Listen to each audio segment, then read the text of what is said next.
Today, Major General Smedley Butler had these words to say at the National VFW. War is a racket. It always has been. It is possibly the oldest, easily the most profitable, surely the most vicious. It is international in scope. It is the only one in which the profits are reckoned in dollars and the losses in lives. There are only two things we should fight for. One is the defense of our homes, and the other is the Bill of Rights. War for any other reason is simply a racket. It may seem odd for me, a military man, to adopt such a comparison. Truthfulness compels me to. I spent 33 years and 4 months in active military service as a member of this country's most agile military force, the Marine Corps. I served in all commissioned ranks from second lieutenant to major general.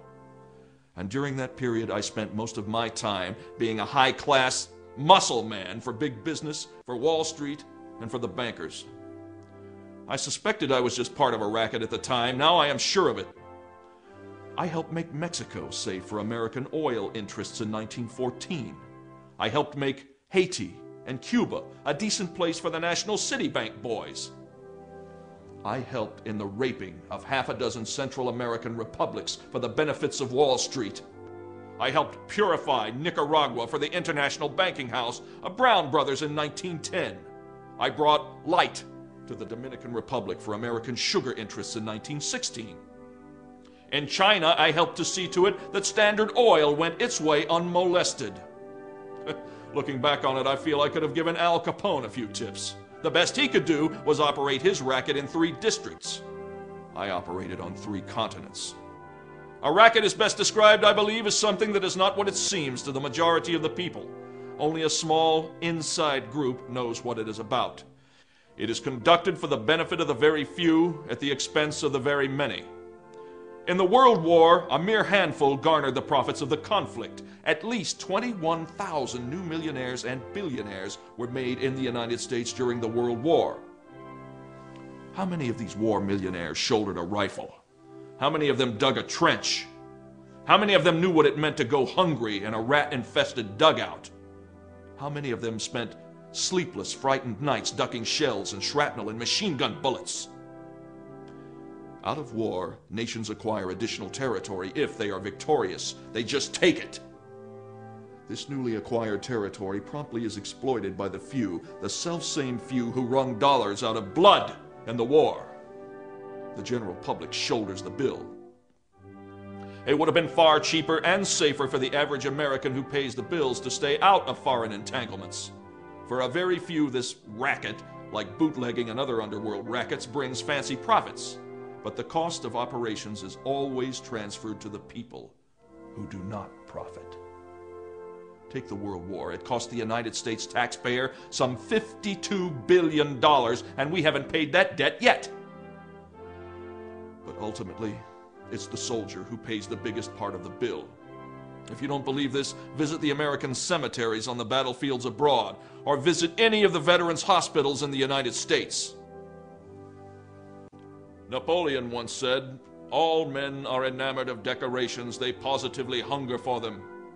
So, by developing the Napoleonic system, the medal business, the government learned it could get soldiers for less money, because the boys liked to be decorated. Until the Civil War, there were no medals. Then the Congressional Medal of Honor was handed out. It made enlistments easier. In the World War, we used propaganda to make the boys accept conscription. They were made to feel ashamed if they didn't join the army. So vicious was this war propaganda that even God was brought into it. With few exceptions, our clergymen joined in the clamor to kill, kill, kill. To kill the Germans. God is on our side. It is His will that the Germans be killed. And in Germany, the good pastors called upon the Germans to kill the Allies, to please the same God. Beautiful ideals were painted for our boys who were sent out to die. This was the war to end all wars. This was the war to make the world safe for democracy.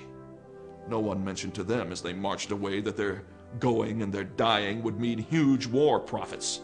Thus, having stuffed patriotism down their throats, it was decided to help make them pay for the war too. So we gave them the large salary of $30 a month. All they had to do for this munificent sum was to leave their dear ones behind, give up their jobs, lie in swampy trenches, and kill and kill and kill. And be killed.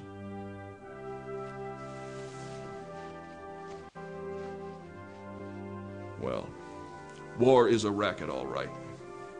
And the only way to smash this racket is to conscript capital, industry, and labor before the nation's manhood can be conscripted.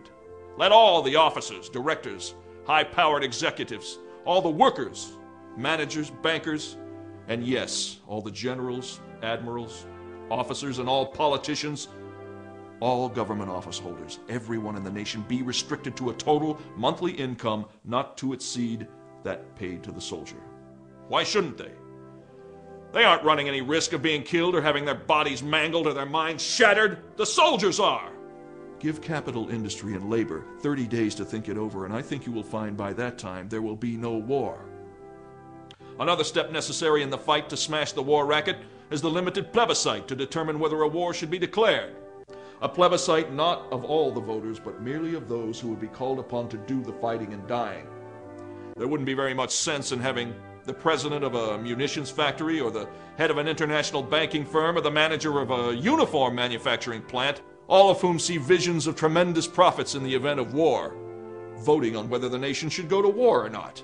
They never would be called upon to shoulder arms. Only those who would be called upon to risk their lives for their country should have the privilege of voting to determine whether the nation should go to war. That would smash the war racket. That and nothing else. The next war, according to experts, will be fought not with battleships, not by artillery, not with rifles, and not with machine guns. It will be fought with deadly chemicals and gases. But victory or defeat will be determined by the skill and ingenuity of our scientists. If we put them to work making poison gas and more fiendish mechanical and explosive instruments of destruction, they will have no time for the constructive job of building a greater prosperity for all peoples. By putting them to this useful job, we can all make more money out of peace than we can out of war. So, I say, to hell with war!